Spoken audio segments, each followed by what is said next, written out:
Salut à tous et à toutes, on se retrouve pour une nouvelle vidéo de Bienvenue à Debiland. Comme d'habitude, lecture, réaction à l'actualité française, européenne, mondiale. Et donc dans une précédente vidéo, je vous disais c'était Megamind, mais en fait je me suis trompé, c'était Monstre contre Alien, voilà. Pour la petite précision, mais bon, voilà. Et après j'aurais très bien pu dire aussi peut-être, je sais pas, il y en a eu tellement des Pixar aussi qui ont été dans ce style-là, quoi. Voilà. Mais bon, en ce moment, je suis pas aidé, hein, vraiment pas aidé. Bref, passons à autre chose maintenant. On en était où? On en était à... Voilà. Alice Grunewald, juge des enfants. Pas de hausse de la délinquance des mineurs constatée dans les tribunaux. Trop tôt pour dire qu'il y a une explosion de la violence des jeunes depuis 1980. Quand même, ils remontent à 1980 pour leur truc, hein, c'est inquiétant quand même. Hein. Je suis très souvent alerté par les parents en amont. Okay. Le groupe Bayard, La Croix. Donc, le groupe Bayard, c'est le groupe qui fait La Croix, Okapi, Pomme d'Api, etc. Hein, tous les magazines pour enfants. Là. Renonce au recrutement d'Alban du Rostu, bras droit de Pierre-Édouard Stérin Smartbox, après une semaine de fronde de la part des journalistes et des auteurs. Ok. La vidéo d'une fillette saccageant un supermarché Walmart quelque part aux États-Unis devient virale. Que voulez-vous que je vous dise? On est dans un monde où maintenant en plus les gens se filment pour montrer leur exploit de merde, comme quoi ils sont en train de ravager un magasin, etc. Les jeunes... Mais vraiment, je vais être sérieux avec ça aussi. Souvent, je vous le dis, les nouvelles générations en France, je vais pas dire qu'elles sont foutues, mais on est très mal barré. Vraiment. Vraiment, je suis très sérieux. Je parle là des générations déjà qui sont purement françaises. Hein. Donc je parle même pas du reste. C'est inquiétant. Je vous jure, à force qu'ils aient tout, ils deviennent fous les enfants. Les consoles, les réseaux sociaux, le porno qui est accessible, les téléphones, les tablettes, etc. Ils deviennent fous. Je vous jure que plus les gens ont, plus ils deviennent dingues en fait.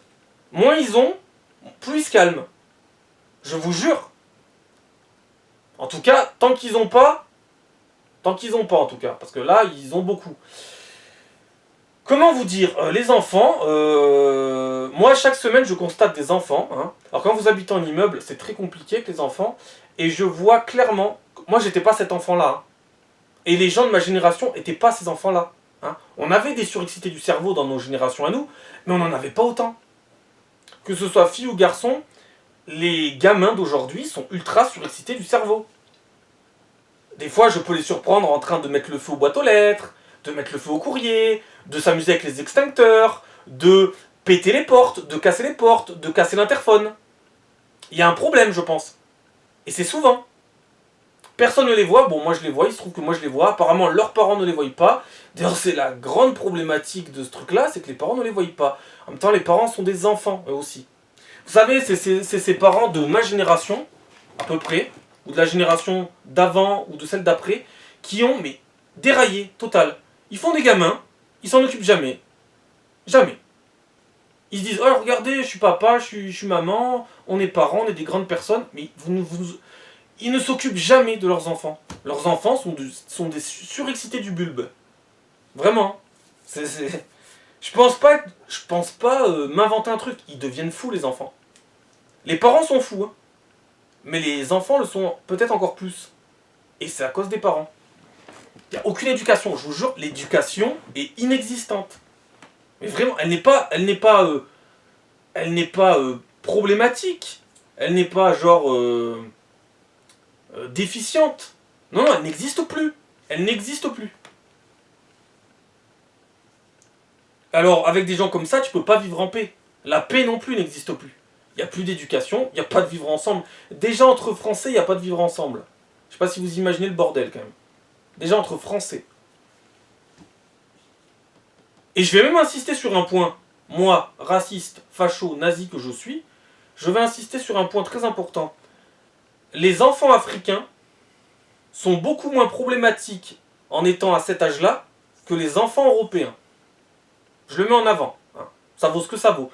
Alors ce qui est bizarre, c'est que les parents africains, eux, sont problématiques, les enfants beaucoup moins. Je n'ai rien à reprocher aux enfants africains, déjà parce que la faute, elle vient des parents, là aussi, hein. Eh oui. Comme les blancs, en fait, hein. Vous êtes au même pied d'égalité, hein. Mais vraiment, les enfants africains qui viennent d'Afrique se tiennent mieux que énormément d'enfants français, blancs, de souche, etc. Vraiment. En tout cas, ceux que j'ai pu observer, moi, ça marche. Voilà. Par contre, les parents africains, c'est une catastrophe, hein.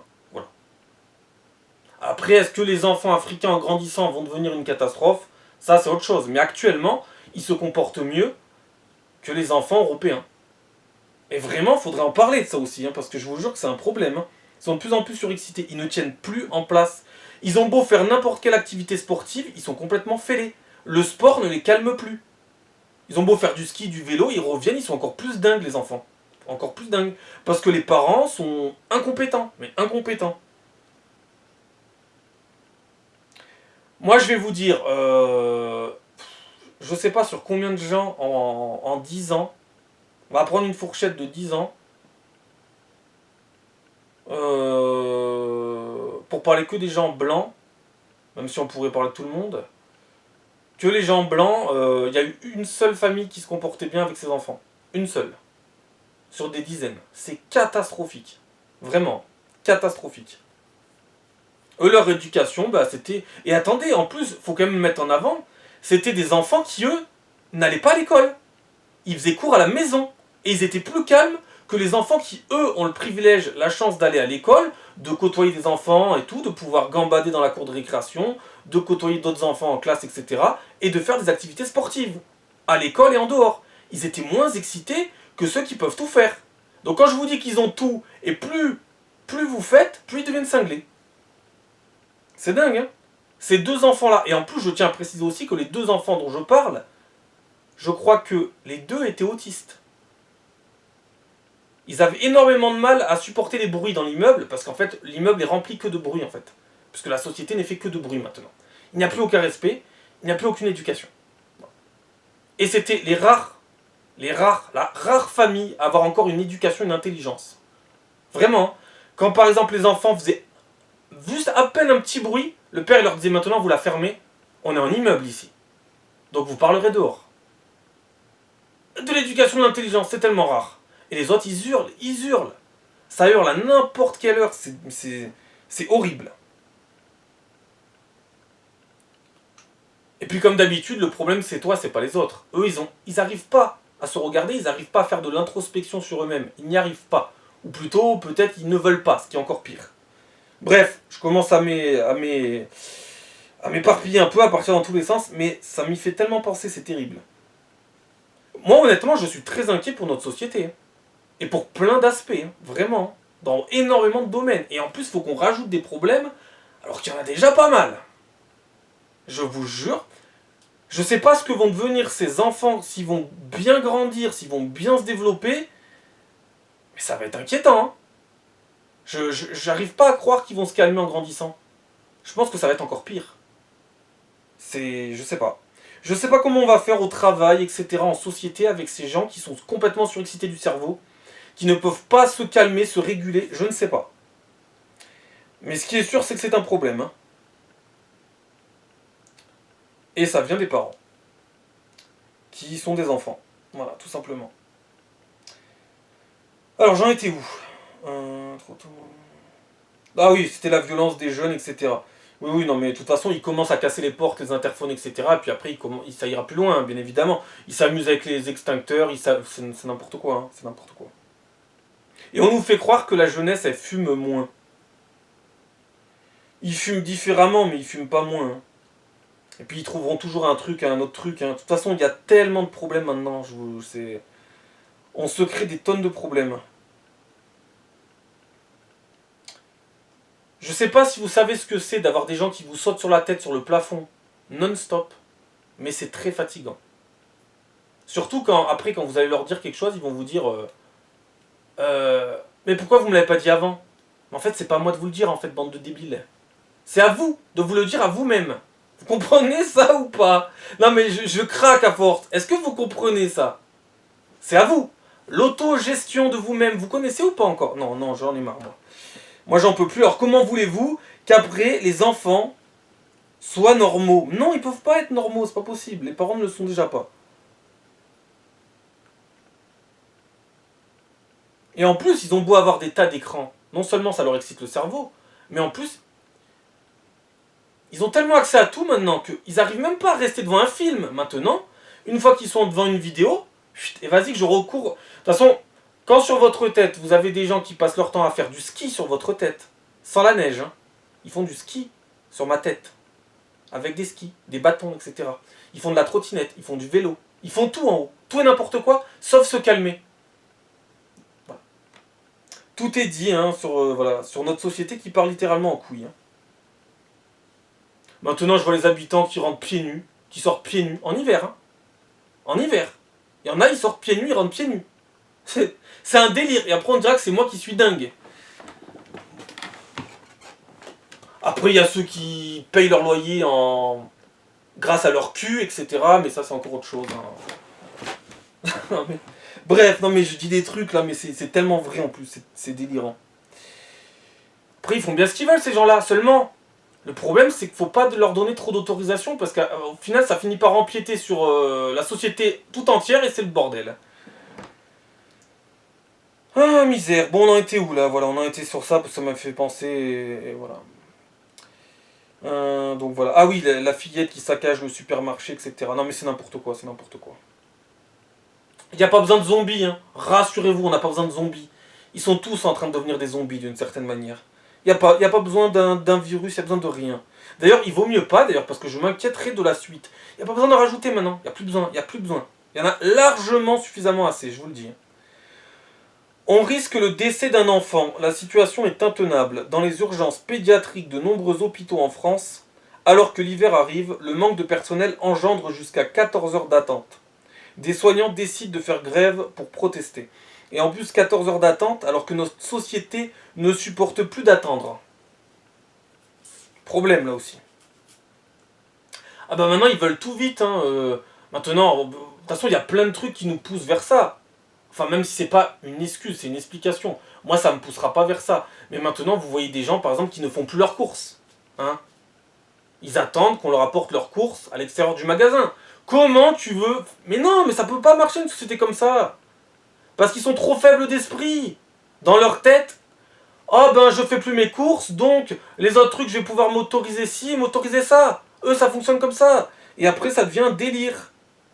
Ils n'arrivent pas à faire la part des choses, ils n'arrivent pas à faire preuve de nuance. Ils confondent tout après.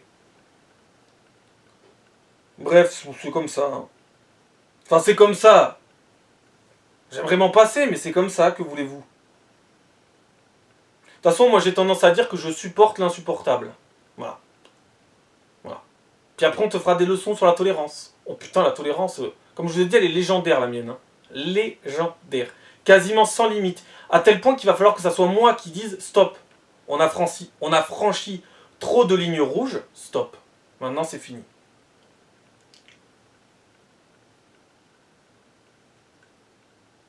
Alors, ben là, je vois que je rattrape mes précédentes lectures de la semaine dernière avant qu'il y ait eu un gros problème pour garder les vidéos, voilà. Une millionnaire belge de 41 ans, résidant à Monaco, s'est rendue en larmes à la gendarmerie pour accuser 4 maghrébins de lui avoir volé sa montre de luxe à Saint-Tropez. Cependant, les vidéos de surveillance de la ville ont révélé qu'elle avait elle-même volé sa propre montre. Voilà. Apparemment, elle n'est pas du tout raciste, puisque tout de suite elle a accusé les maghrébins. Ça aussi, c'est fascinant. Hein. Elle n'est pas du tout raciste. Non, non. Non, non, elle va dire qu'elle est non raciste, elle. Bien évidemment. Bien évidemment. Pour ça qu'elle a visé directement des maghrébins. C'est logique. Elle aurait pu dire des Européens m'ont attaqué. Ah non, non, non, c'était des maghrébins directement. Elle aurait pu dire un Asiatique m'a sauvagement attaqué. Non, non. Bref, c'est les non-racistes, hein, voilà, tout va bien. Presque 26 degrés de différence. Il faisait 24,5 degrés dans les Pyrénées-Atlantiques et jusqu'à moins 1,4 degrés à Nancy cet après-midi. Un grand écart entre les deux coins du pays. Donc ça, c'était il y a une semaine. Insolite, un homme qui avait acheté un Mars lisse a été indemnisé de 2,41 € par la marque. C'était super. Ça fait 2 Mars gratuits, dit-il. C'est bien. Bon, de toute façon, ton Mars, tant que c'est un Mars, il a beau être lisse, si ça reste un Mars à l'intérieur, voilà, hein, je veux dire, bon. S'il y avait que ça, hein, on s'en fout en fait. Hein. En Géorgie, des manifestants lancent des feux d'artifice sur les forces de l'ordre pour protester contre le retrait de l'adhésion à l'UE. De grandes manifestations ont lieu dans la capitale. Déjà dans la tourmente suite à ses propos contre Boualem Sansal, le politologue Nedjib Sidi Moussa, désormais accusé de francophobie, c'est l'idéologie française, le racisme pur. Ça serait pas plutôt l'idéologie mondiale, le racisme pur plutôt? Je sais pas. L'hypocrisie, le racisme d'hypocrisie surtout. Hein. Les maires des villes sans assurance veulent un fonds de solidarité en cas d'émeute urbaine. Les franchises étant élevées, seuls de très gros dégâts sont indemnisés. Il défendait sa fille de 7 ans bousculée à la patinoire par un groupe de jeunes, un père de famille blessé d'un coup de couteau au marché de Noël de Cannes dans le 06. À Lille, dans le 59, visé par une OQTF, un migrant clandestin refuse de se rendre au consulat d'Algérie car il dit être tunisien. Bon, bah dans ce cas-là, tu vas te rendre au consulat de Tunisie. Ça change pas grand-chose, hein. En France, on a tous les consulats du monde, ça il faut le savoir, on les a tous. Mais il y a des pays, ils en ont zéro, ils ont même pas le leur. C'est délirant ça aussi. C'est délirant. Bienvenue à Débiland. Cold case. Mohamed C. interpellé dans l'affaire des disparus de l'Isère, 36 ans après les faits, suspecté du meurtre par balle de Leïla et de l'égorgement de Nathalie, 15 ans. Il pourrait être un tueur en série. Testimony de P-Square et Mama Africa de Braquette à travers des pas de coupé-décalé sous les yeux ravis d'Emmanuel Macron. Il n'a pas l'air de penser au fait de démissionner. Hein. Lors du dîner d'État à l'Elysée en l'honneur du président nigérian... Ah oui, ok, c'était pour ça, d'accord. Amandine Chazot, championne de paddle et porteuse de la flamme olympique des JO cet été, est décédée à 33 ans des suites d'un cancer. Donc quand on vous dit que vous avez toute la vie devant vous, ça dépend dans quelles circonstances, hein, bien évidemment. Ça dépend de ce que vous allez rencontrer sur votre parcours tout au long de votre vie. Voilà. On n'est pas égaux devant ça hein, non plus.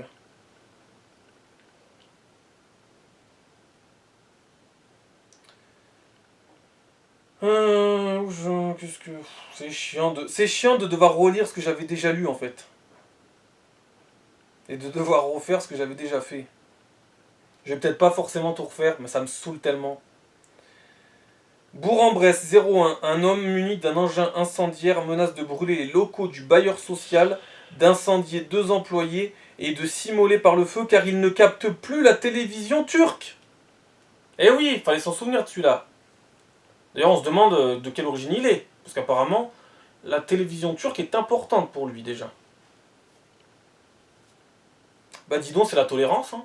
Et apparemment, là, elle n'est pas légendaire. Hein. Ah oui, il y a une différence entre la tolérance inexistante et la tolérance de niveau légendaire. Hein, parce que là, putain...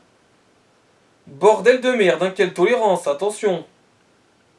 Il voulait tuer tout le monde en plus. Hein. Et ça, c'est aussi... C'est plusieurs facteurs hein, dans cette histoire, mais les gens ne supportent plus rien. Les gens ne supportent plus rien. C'est tout.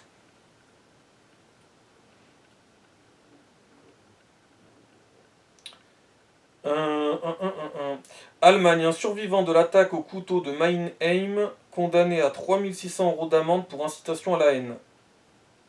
Ok. Sanois 95, un homme de 27 ans tué d'une balle dans la tête. Des parties de poker clandestines évoquées comme mobiles. Est-ce que c'est un bon mobile, ça, pour expliquer que ça se passe? Parce qu'en fait, ça devrait jamais exister, ça, surtout. Voilà, en fait. C'est pas la partie de poker qui a tué. C'est les cons qui ont tué. Et c'est trop facile de se cacher derrière une partie de poker, quand même. Non, mais c'est délirant. Mais c'est le monde d'adulte. C'est le monde d'adulte. C'est la partie de poker qui a mal tourné. Voilà. Tabassé et violé par un migrant africain sous OQTF, Claire Géronimi revient sur son expérience. Mon viol a dérangé les médias, certains politiques et une partie de la population. Alors c'est pas forcément ton viol qui les a dérangés, mais c'est le fait que t'en aies parlé. Voilà. C'est surtout ça. Donc Claire Géronimi, c'est l'article que je vous avais lu il y a à peu près un an avec valeur actuelle.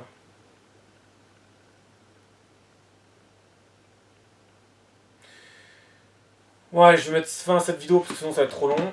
Et je vais en faire sûrement une dernière, mais il y avait tellement de choses à rajouter, à lire par rapport au problème de la dernière fois. Bon bref. Allez, ciao, à la prochaine.